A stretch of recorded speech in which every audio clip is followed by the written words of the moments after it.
They've been trying unsuccessfully to get inside the town for days. And this is what they found. Evidence of heavy fighting between government forces and hundreds of Syrian rebels.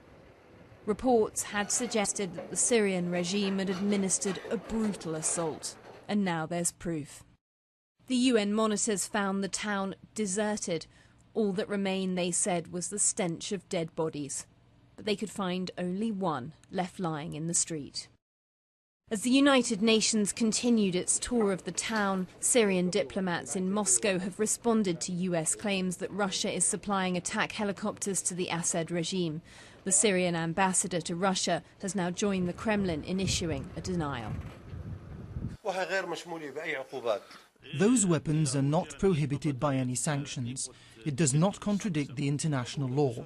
It does not contradict the UN Charter.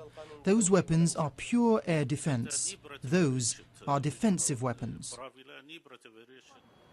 Meanwhile, activists claim there's been more violence in other parts of the country.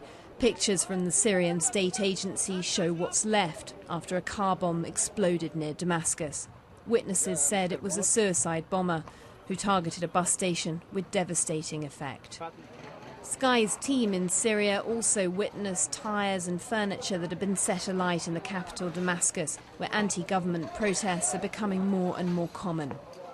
These pictures from online social networks can't be independently verified, but it's claimed they show a Syrian army tank driving through a suburb of the capital city, firing indiscriminately. The reports from all across the country are increasing international concern. The French president has now said his country is keeping a close eye on the situation. France is mobilised and will continue to be mobilised in respect of a situation which is unacceptable and which grows more and more grave every day. We hope there'll be a tightening of the sanctions and that Kofi Annan's mission will be strengthened again. Sky News can't verify this video, but it apparently shows explosions in Homs. Smoke rises from areas of the city that are heavily populated. That noise, almost certainly the sound of heavy shelling. And scenes like this are being replicated again and again across Syria. Harriet Hadfield, Sky News.